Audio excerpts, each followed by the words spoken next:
Operation devil hunt. Operation devil hunt শুধুমাত্র ডেভিলদেরকে hunt করা হচ্ছে। কতদিন চলবে এটা? স্বরাষ্ট্র উপদেষ্টা বলেছে যতদিন পর্যন্ত সকল ডেভিল হান্ট না হবে ততদিন পর্যন্ত চলবে। আমরা বর্তমান সময়ে কিছু বিক্ষিপ্ত নিউজ পাচ্ছি এরকম যে সাধারণ মানুষকেও এই ডেভিল হান্টের মাধ্যমে হেনস্থা করা হচ্ছে। তাই আইন শৃঙ্খলা রক্ষাকারী বাহিনীদের প্রতি আমাদের উদারতা আহ্বান থাকবে, যারা সত্যিকার অর্থে ডেভিল, যাদের নামে সত্যিকার অর্থে মামলা রয়েছে, যারা সত্যিকার অর্থে এই অপরাধের সাথে সম্পৃক্ত, শুধুমাত্র তাদেরকে আপনারা অ্যারেস্ট করুন, তাদের বিরুদ্ধে আইনগত ব্যবস্থা নিন। সাধারণ কোনো নাগরিক যাতে করে বিন্দু পরিমাণ হেনস্থার শিকার না হয় এই বিষয়টা এনশিওর করা আপনাদের নৈতিক দায়িত্ব। একই সাথে আমাদের দেশে প্রচলিত নিয়ম অনুসারেও যে যদি বাবা অন্যায় করে সেই বাবার শাস্তি ছেলে পেতে পারে না, ভাই অন্যায় করেছে তার শাস্তি তার ভাই পেতে পারে না।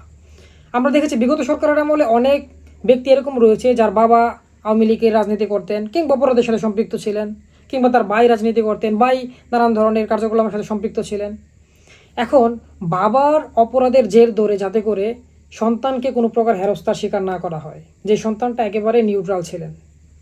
তাই রাজনৈতিক প্রতিহিংসা বা ব্যক্তিগত প্রতিহিংসাকে কাজে লাগিয়ে যাতে করে এই সময় কোনো মহল এক্সট্রা সুবিধা না নিতে পারে, সাধারণ মানুষকে হয়রানির শিকার করতে না পারে, এই বিষয়টা আপনারা খুব ডিপলি কনসিডার করবেন। আপনাদের প্রতি আমাদের এটা উদারতা আহ্বান থাকবে।